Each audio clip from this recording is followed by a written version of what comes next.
Greetings to you all, comrades. In this video, we are discussing, it's a general discussion on Zimbabwe exemption permits, the waiver and visa applications. We are taking your questions. Please send your question through. Uh, we'll try to respond. While you are writing your questions in the comment section, let's read these questions that are here.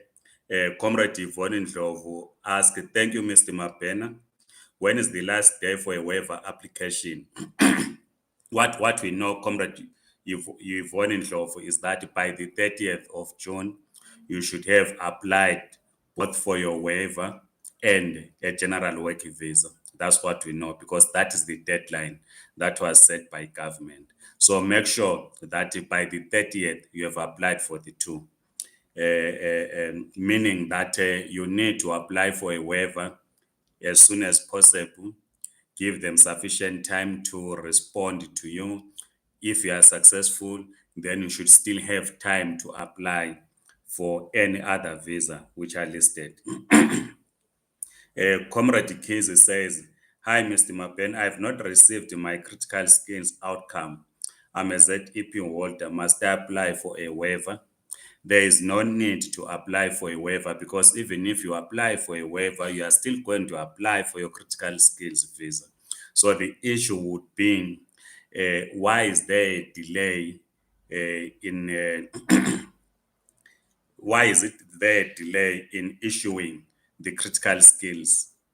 Because a number of people are worried because of the delays.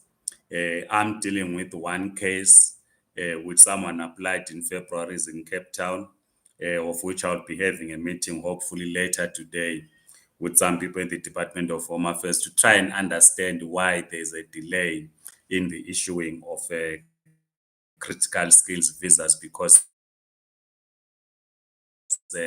normally a critical skills visa, or any other visa for that matter, it should take about 8 weeks. But for someone to have applied in February and up to now there's no outcome is a cause for concern. So we are following up on that. So there's no need, Comrade Kinsey, to apply for a waiver when you've already submitted your application for a critical skills list. Comrade Kapelisa Ngwenya says, afternoon, Mr. Mabena. Concerning the SMS, do they send even if you didn't pay the fee to get SMS? You remember we recorded a video correcting this. Initially, the VFS officials sent an SMS giving people the reference number, TVR reference number, and they're saying that the outcome is going to be sent to your email, and you will then need to collect at the VFS. We spoke to them, as we indicated in the last video that we did. They acknowledged the mistake that they made, because that SMS was being sent to everyone, including those who are yet to apply, and it was now causing confusion. So they've corrected that. They've been sending a new SMS targeting the people that they were initially targeting. So if you have not yet paid for your waiver application, it means you have not submitted. So if you have not submitted, you are not going to receive an SMS, because your application is not in as yet. And then there's this one doesn't write their name. They go by the name user. Then their digits numbers. They don't have a proper name. It says, hi, Mr. Mabena. I lost the passport with the permit. How should I proceed? You need to get your ZEP number and apply. I'm actually surprised that up to this day, people still walk around without photocopying their documents. If you have a passport that has a permit, the first thing that you do is to photocopy your passport and permit and keep them.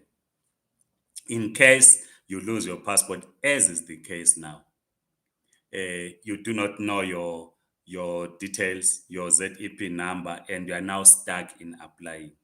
So please photocopy your passport. We are trying to get the Department of Home Affairs to assist, but they are no longer issuing.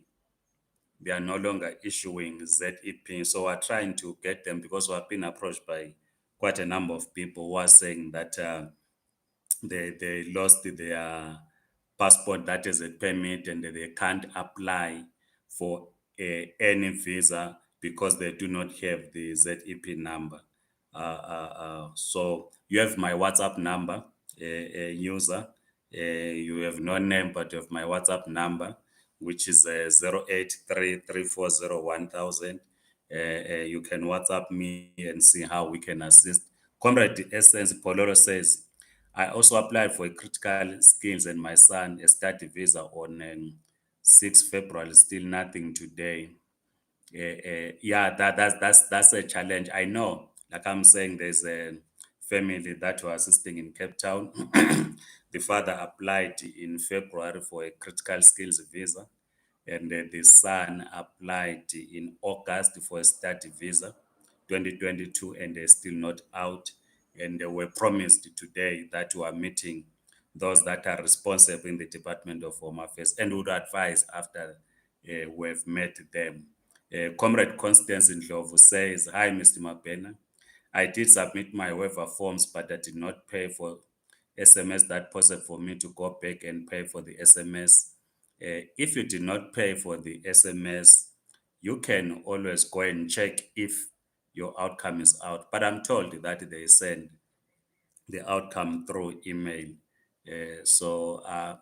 But you can inquire. You can inquire with the VFS. I'm not very sure whether you can still go back and pay for the SMS. It says, Comrade Abson Kumalo says, how are you, Comrade Mabena? I have received the waiver outcome confirming that I should apply for one of the visas. The problem is none of these visas is related to ZEP holders. I need help on how I can proceed to apply for one of these visas. Thanks. But Kumalo, you applied for a waiver. We defined a waiver. We said you have checked all the visas that are listed, and you picked one visa. You said, I can apply for this one.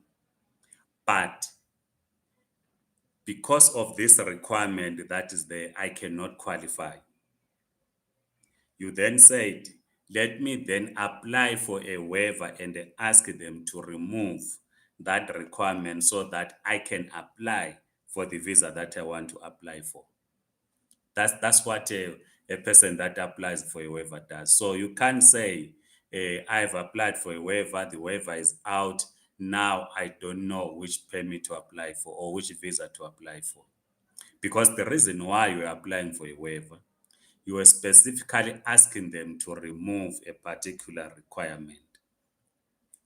But we will help you, Kumalo, and others that are in a similar situation.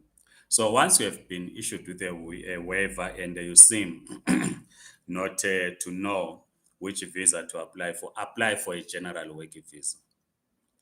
Apply for a general work visa, because your waiver letter, I would assume that it says you have been here in South Africa for some time. I don't know if they indicated the years and you are fully employed. But you do not qualify for any of the visas, then you are clear to apply. So you can apply for a general work visa, Comrade Abson Kumalo. And then another comrade without a name says, may I ask something quickly? I deposited 1,600 instead of 1,570 rands at the Standard Bank. So is that going to affect my process of booking for a date to submit my documents? I think this comrade also came to my WhatsApp. I now realize that I assisted him on WhatsApp. But if you are in a similar situation, it will not So you basically made a donation of 30 Rand, I think, to VFS because it's 500. No, you said it should be 1,507, but you paid 1,600. Well, so if that's the thing, so you made a 30 Rand donation to VFS. So I don't know whether you want to go and claim your 30 Rand, which again, they will take some few rands out of it. But the broader question is, will it affect? It will not affect because you've paid. But if you had paid little than what is required, then you might run into problems. Comrade Lois Mujaya says, I received the SMS. I applied for a visa and the SMS got my reference number. Should I ignore it? Just ignore it, as we said in the video that we recorded. Then Comrade James B2, James B2 says, hi, Mr. Mabena. I paid waiver application at 8 a.m. on the 12th last month. I sent an email to VFS to clear my payment, but no response. Called VFS that I can take my payment slip to their office. I was told I can visit their office on an appointment only. Now, what can I do? We will be talking to them again because it appears we thought the problem of payment delays was being resolved, but it appears many people seem to have problems with their payments. We'll speak to them again to see if their accounts department can assist the people so that the payment reflects as soon as possible so that the people continue to apply. Then Patricia Spanda asked, do we submit in Rivonia? I've heard some that they have submitted in Rivonia. But the thing is, like last night, someone was sending me that application thing was actually to screenshot and send me that if you say ZEP, nothing was appearing other than Pretoria in Gauteng. But if you then click any other visa, then all the other VFS offices appear. So I'm not very sure, but we'll also try to understand because people are desperate to make submissions. Comrade Abeli Belly says, hi, Mr. Mabena, when are we getting the court verdict? I do not know. As you know, the judge said they were going to communicate that through their attorneys on when the judgment is going to be delivered. Yeah, I will stop there on that. That's what I will know. I will not go to other discussions that are now taking place elsewhere. Then Comrade Taukring says the law of South Africa regarding granting of work permits to foreign have a condition that they should be according to a quota. That is Section 19 of the Immigration Act. However, this law is seemingly being breached if all general work permits are independently given to Zimbabweans and they exceed the quota. What about other nationals who also need to work here in South Africa? Mozambique nationals have a quota of 40,000 workers allowed in South Africa. That was between the governments.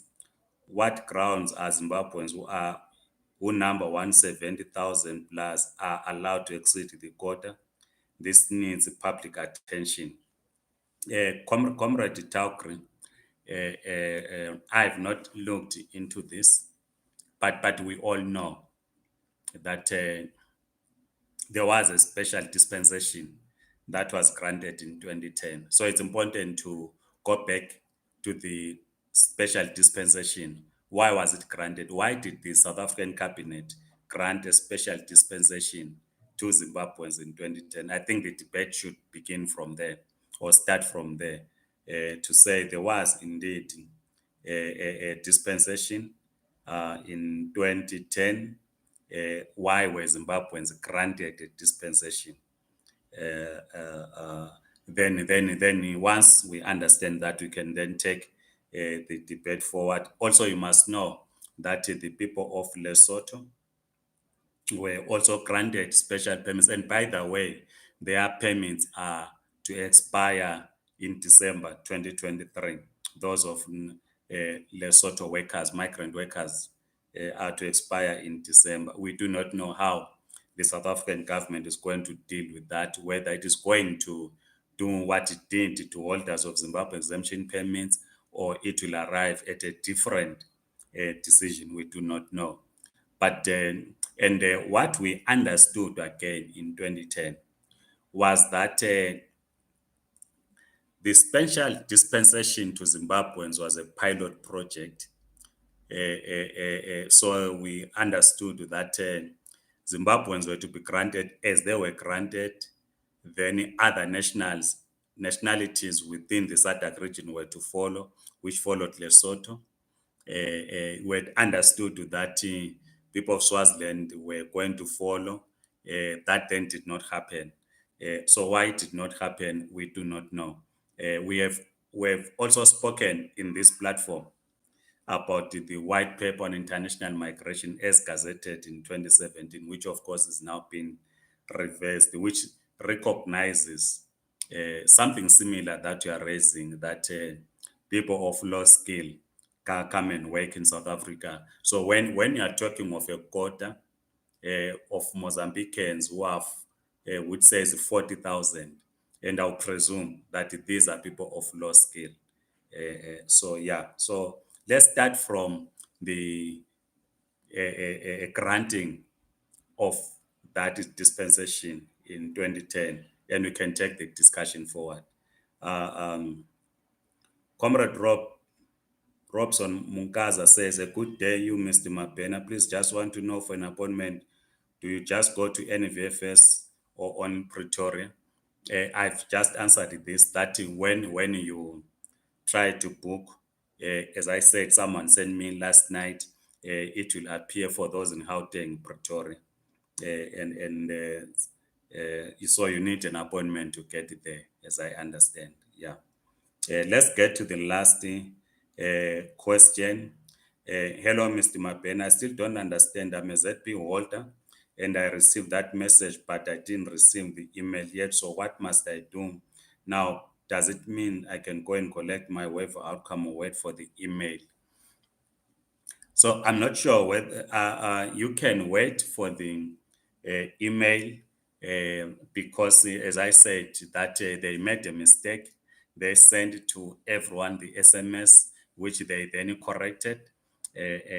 Just give them another 2 weeks and see what happens. If then you do not receive anything, maybe you can then visit your nearest VFS. Please keep all questions coming. A very short question. Someone was asking where in Rivonia. What I know is that is along Rivonia Road towards the Rivonia McDonald, just adjacent to Rivonia McDonald before you get to that bridge. We call it in Zimbabwe flyover, that bridge to Sunning Hill. So it's before the shopping mall in Rivonia. You will see VFS offices, they are just the opposite McDonald in Rivonia. I do not have their physical address. Please keep the questions coming. We'll try to find time to respond to the questions. And please join our Telegram chat group. A lot of people have been assisted by comrades in our Telegram chat group. And my appeal is that when you send me a WhatsApp, I spend most of my time. Yes, thanks, Comrade Abeli Belly. It's in Rivonia Village. Thank you so much. I spend most of my times in meetings, of which I'm able when I'm in a meeting to respond to your question if you send me a WhatsApp. But if you then send a voice note, I can't listen to a voice note in the middle of other people in a meeting. It would be disrespectful. So a person will simply record a voice note and they will expect me to respond as soon as possible. But if it's a message, a written message, it's easy to respond. But a voice note, it becomes difficult. I can't be in a meeting, then you put on my earphones. It would be disrespect to those comrades that I'll be meeting. Comrade Kepusbana says, with SMS, people need to track their payment because I got the SMS too, but I've already received my payment. When I tracked, it said I've already collected. No, thanks for the advice, Comrade Kepusbana. Please circulate this video, like the video. Please subscribe to this YouTube channel. Otherwise, have a great weekend. It's Friday. It's still morning in Johannesburg. I don't know wherever you are, whether it's afternoon or you are still sleeping like comrades in the United States, or you are in China, it's already afternoon. Otherwise, enjoy your sporting weekend. Goodbye.